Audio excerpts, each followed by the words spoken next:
Mesdames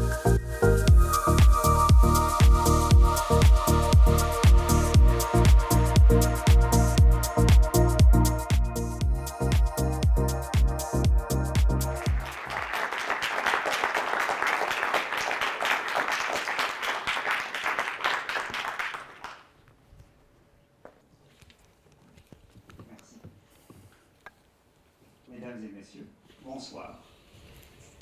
Permettez-moi de vous demander de fermer les yeux un instant pour imaginer. Suivant les indications d'Aurélien, je m'avance en marchant sur une terrasse en longeant une paroi rocheuse sur ma gauche. La terrasse s'interrompt. Il faut maintenant que je me hisse sur un promontoire qui, me semble-t-il, s'avance au-dessus du vide. Alors, à Fontainebleau, pas de problème. Mais là, nous sommes quelque part au milieu d'une grande voie d'escalade sur la face sud de la Dibona. La Dibona, c'est une aiguille dans les Alpes de plusieurs centaines de mètres qui culmine à 3131 mètres. Alors, j'ai déjà mon pied droit sur la dalle oblique. J'ai trouvé de quoi m'accrocher avec la main droite.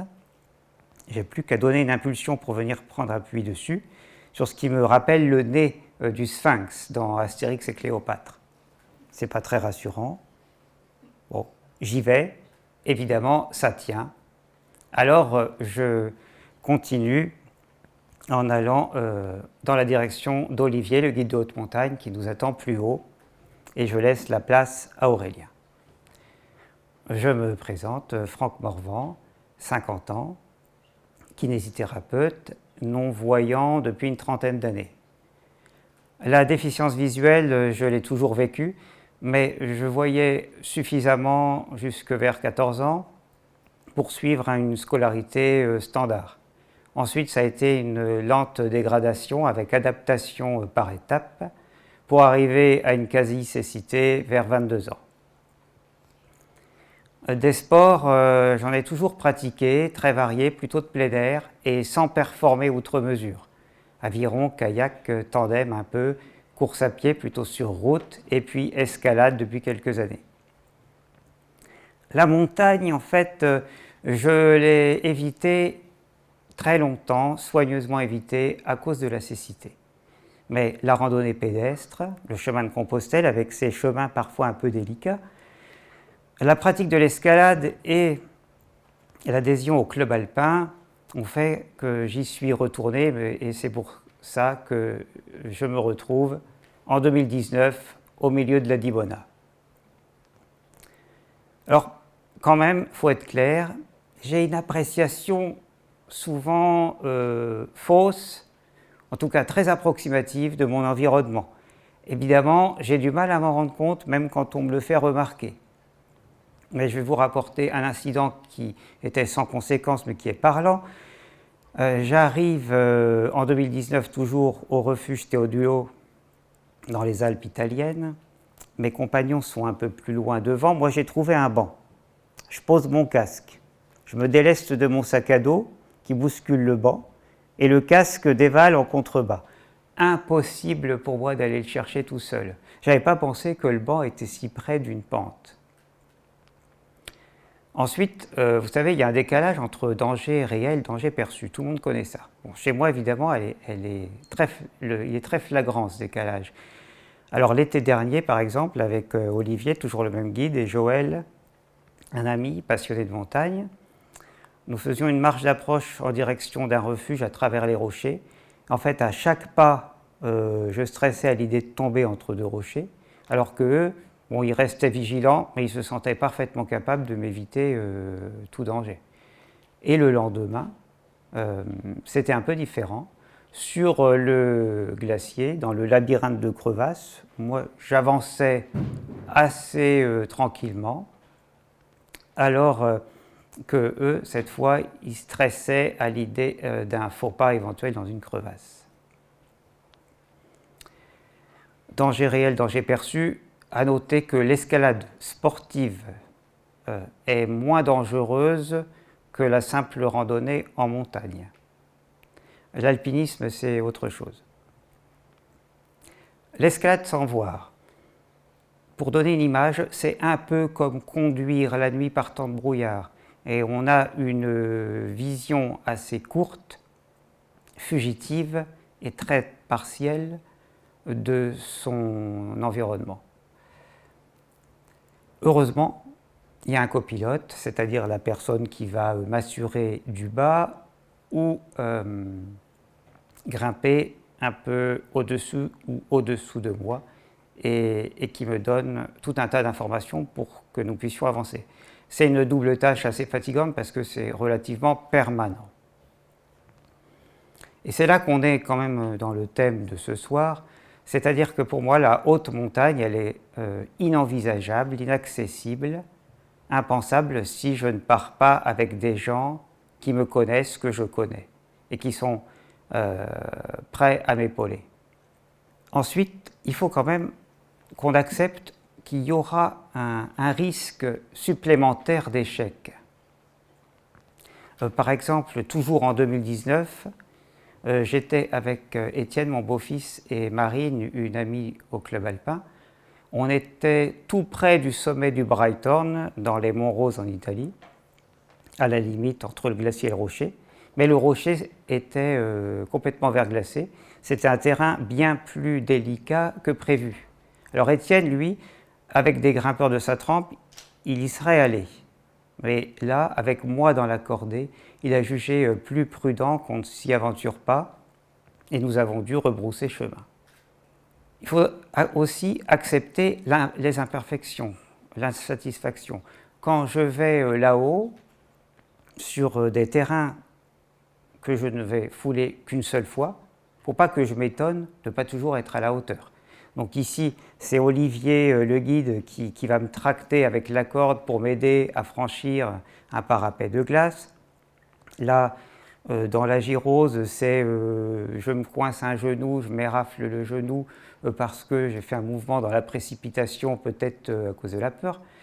Dans la Dibona, c'était ma déception de ne pas pouvoir aider davantage Aurélien à se dépatouiller du paquet de cordes, ce qui fait qu'après avoir grimpé, au relais, il ne prenait aucune pause puisqu'il s'occupait tout seul de toutes les cordes. Donc, ce risque augmenté d'échec, ces imperfections, je vais quand même essayer de les repousser. Et pour ça, je m'entraîne très en amont. Plus la montagne est haute, plus il faut que je m'entraîne en amont. Vous voyez les difficultés. Donc je vais m'entraîner sur le mur d'escalade, à répéter ce que j'appelle les katas de l'escalade, et je vais m'entraîner aussi tout seul dans les escaliers à monter et remonter des tas de marches.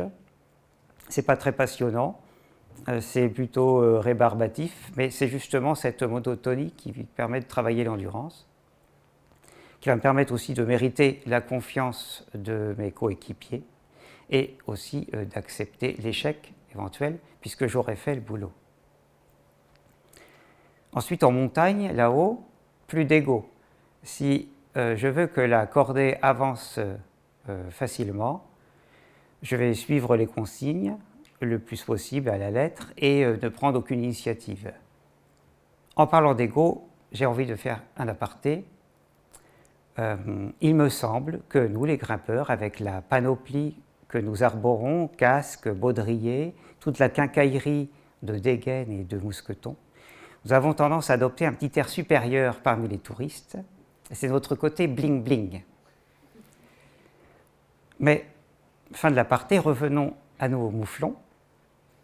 Je suis venu, je suis convaincu, je n'y retourne plus. C'est ce que j'ai pensé l'été dernier quand on est redescendu, Olivier et Joël, du refuge Marguerita. C'est un refuge qui est à 4554 mètres d'altitude et on avait 1000 mètres de dénivelé à descendre pour retourner au refuge où nous allions pouvoir dormir. Ça a été très long sur le glacier, j'en pouvais plus. Or, l'Apfelstrudel et le chocolat chaud étaient bienvenus, mais quand même, quand on voit toute la pression, la tension que ça demande à chaque pas, les chutes répétées quand même, la lenteur que j'impose à mes guides et le stress que je leur inflige, Tout ça sans profiter en plus du paysage.